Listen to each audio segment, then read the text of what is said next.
أعوذ بالله من الشيطان الرجيم. بسم الله الرحمن الرحيم.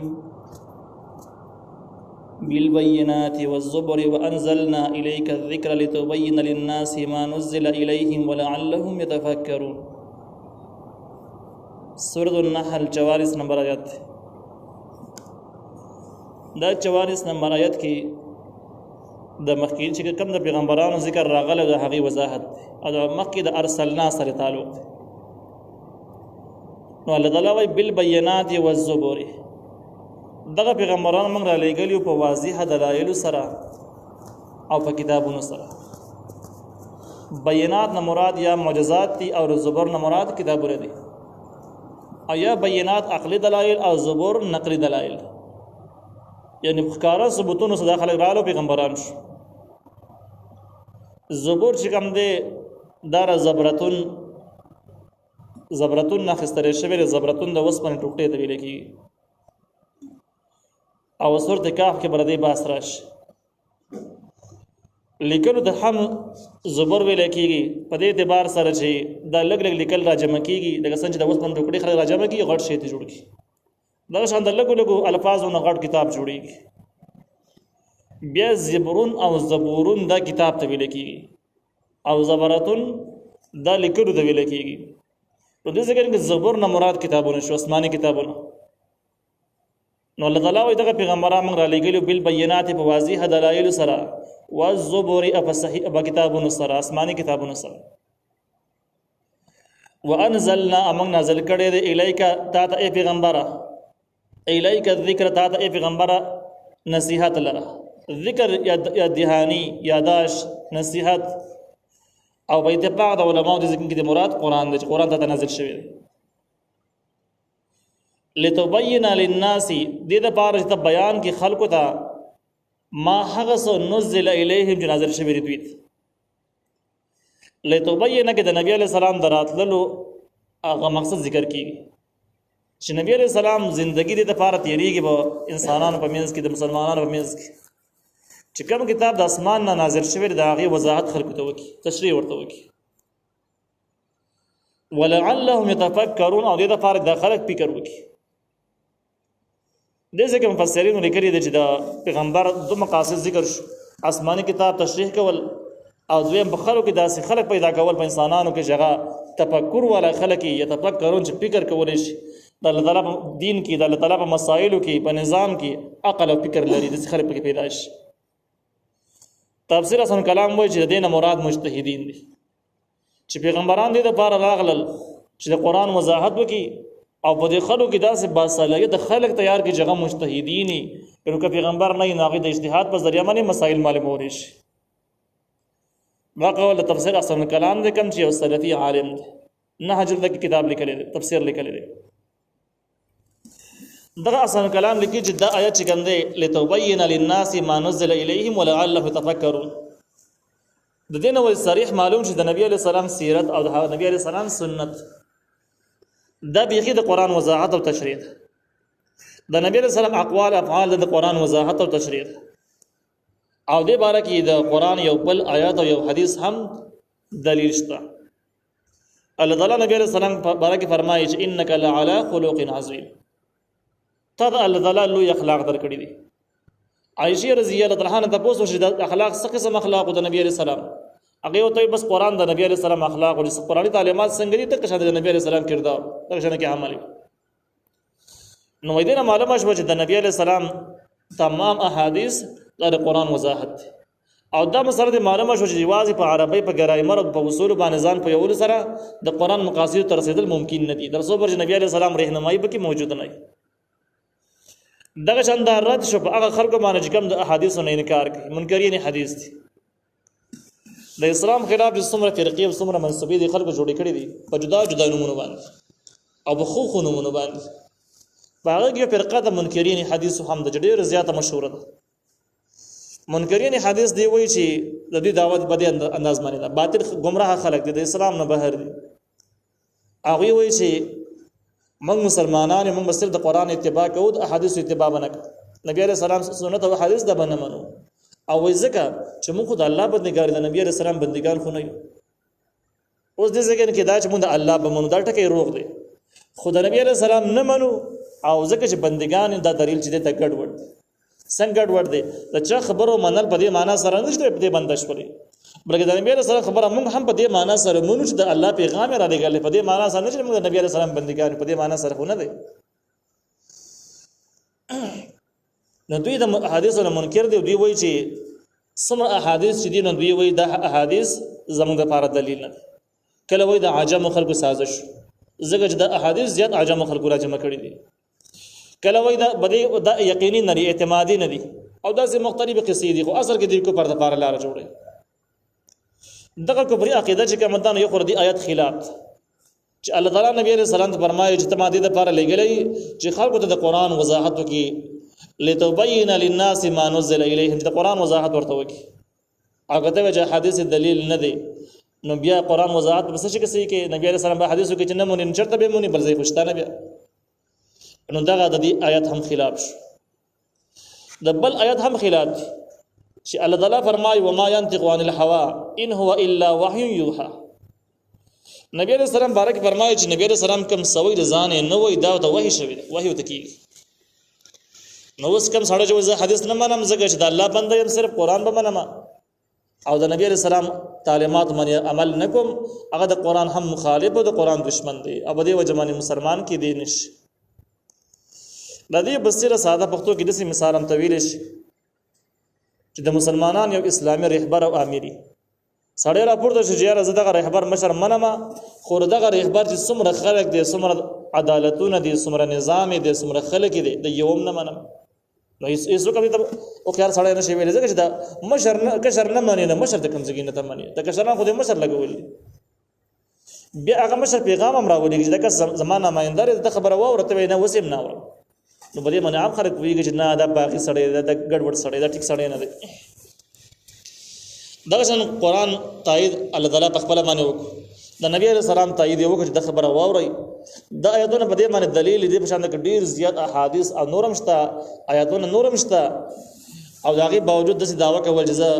احادیث نه منم د احادیث څومره ذخیره د څومره احادیث چې هغه د لپاره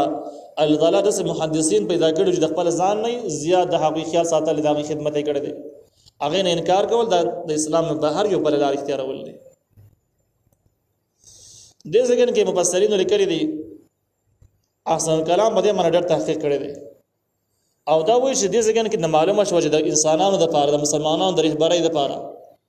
قران مستقل کتاب دی د قران د وضاحت لپاره احادیث مبارکه دي یو مسله قران کې صراحت موجود شو دغه ټیک دا به واخل قران کې صریح نشته نبی علیہ السلام په سنتو کې وګوره کاغه کې پیدا شو دغه دلیل دا واخله هغه باندې کې پیدا نشو ولن بیا د مجتهدین اجتهاد مستقل دلیل او دغه اجتهاد بیا په دوه قسمه دي کله دغه اجتهاد باندې اهل حق اتفاق راغله او دې ته اجماع ویل کیږي اجماع د امت مستقل دلیل دی او دا مثبت د حکم دی په سره حکم ثابتيږي شرعي حکم ثابتيږي چې په کومه مسله د امت اتفاق او اجماع رااله دغه قطعي حکم دی او د معنی مستقل حکم ثابتيږي کله دغه اجتهاد باندې د اهل حق پورا اتفاق اجران نه غي نو دغه اجماع بیا نه د قیاس دی بیا دغه اجماع د منلو لپاره قطعي کېدو لپاره دوه شرایط یو دا چې دغه د قطعي نص خلاف بنئ او دویمه قطعي نص خلاف بنئ او نسبت به قران او حدیث تایید قران او د حدیثونو براخستل شوی اجماعي نو مدر ټرم کې دا واجب الاطاعت او د دې اطاعت بیخي فرض عین دی تاسو کې ونه کې نو دا بالکل ګناګار شمارل کېږي کوم اجتهاد باندې د حق اتفاق نه دراغله نو او د مجتهد رائے ده نو رائے د مجتهد د قیاس دی قیاس کوم دا مثبت د حکم نه بلکې مظهر د حکم دی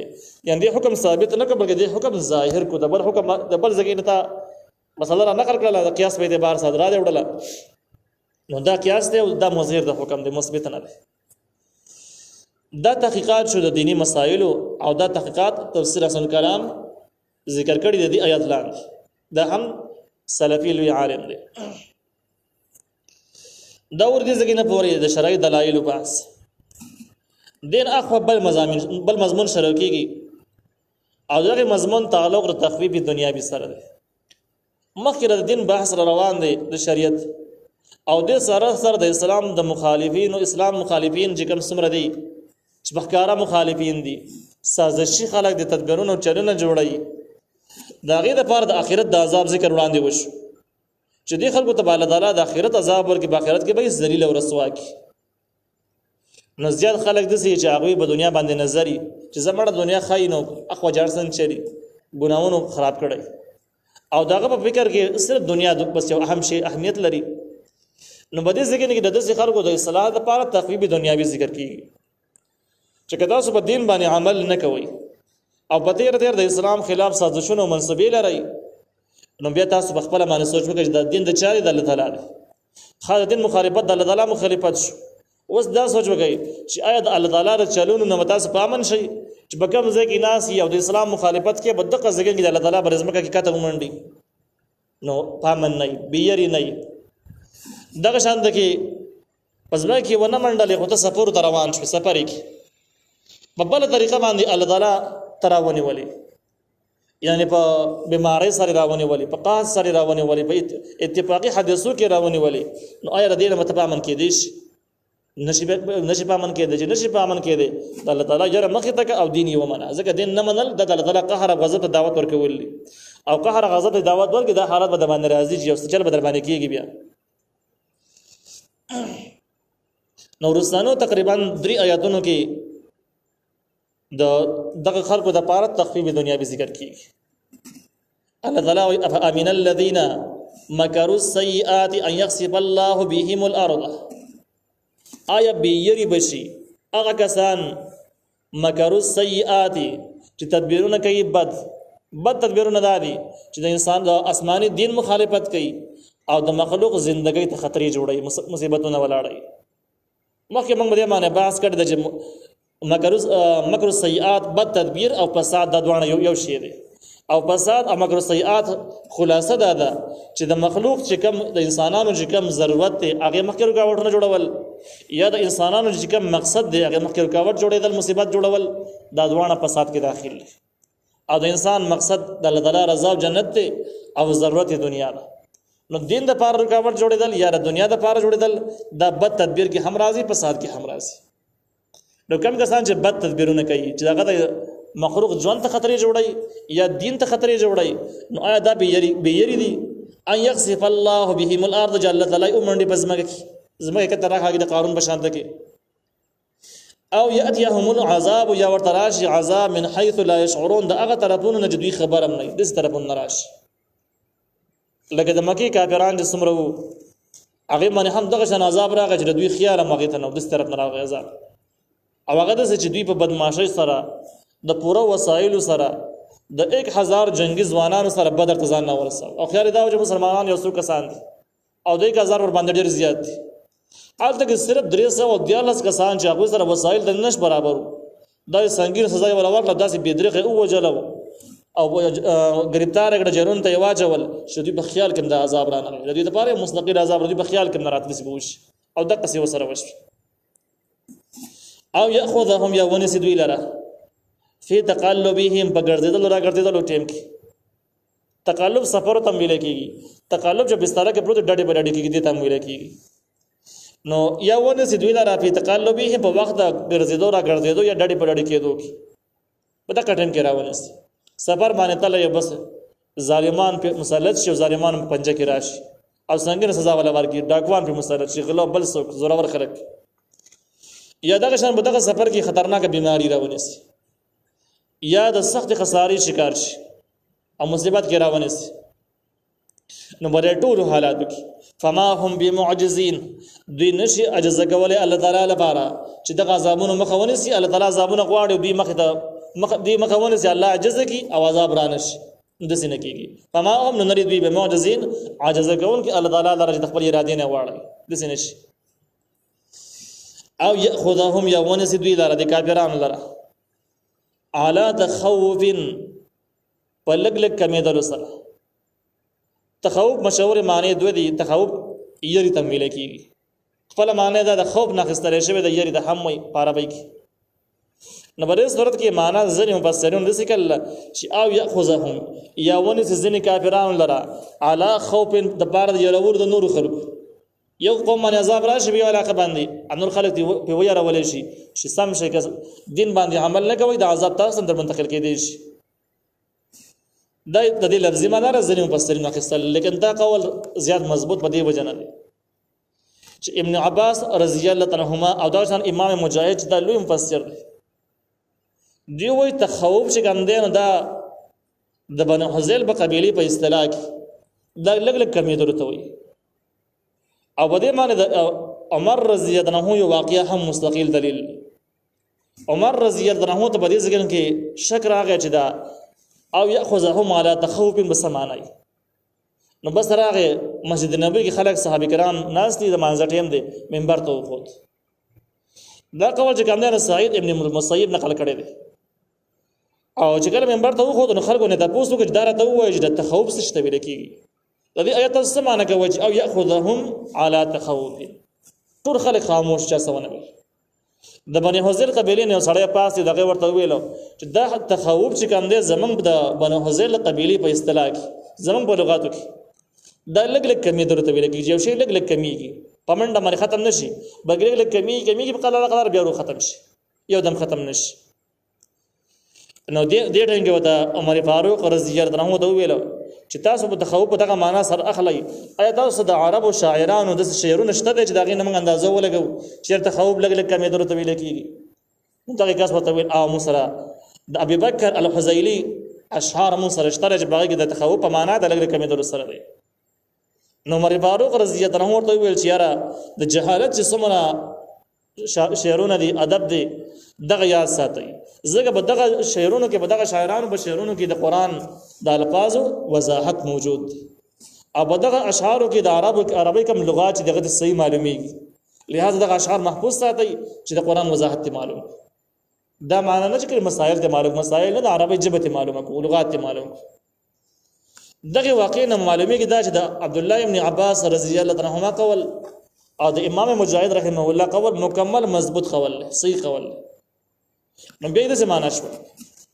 چې او یاخذهم یومون سید د دین دشمنان لره علا تخوف بن بلګلک کمیدل سره لګلک کمیدل سره راونی څه مطلب مال خساری شروع شي مالی بحران شروع شي او بس ورځ بورځ باندې مالی خساره مال کمی د عذاب یو طریقه شوله دغه شان انسانانو باندې د بیماری ولګي چې په تیزی سره مري او بس مړی ته روان شي وبایي مرزونه به راشي او وبایي مرزونه صدا به کمیدل شي دغه شان د جنگونو شکار چې په جنگونو کې بيدریغه مرګونه پکې شروع شي د خانه جنگي شکار شي په خانه جنگي په وجه باندې یو بل وجني او کمیدو طرف روان شي نو تخوف دغه مستقاد شو مالی بحران مال کمیدل ورځ په ورځ باندې کمیدل اقتصاد خرابېدل دغه شان د خانه جنگو یا د وبایي مرزونو شکار کېدل یا بده باندې ضرورور قوت مسلط کېدل او دی وجل دار تخوف معنا ده لګ لګ کمیدل د طویل کیږي نو بده حالات سو مال الله راونه سي کې بدنه عمل نه کوي فإن ربكم يقين رب ساس الرؤوف الرحيم خامخا مهربان او رحم کوون کې دي دې ځکه کې د الله تعالی دوه صفاتونه ذکر د مهربانه د رحم معنا دغه دوه مضمونونو ته اشاره ده یو مضمون دا د کوم عذابونه راضي په دنیا کې دا د پار راضي په خلکو شعور عقل او خیارتیا بیداری ولاړ شي او د الله تعالی دین نه بغاوت پرې دي الله تعالی دین بغاوت پرې دي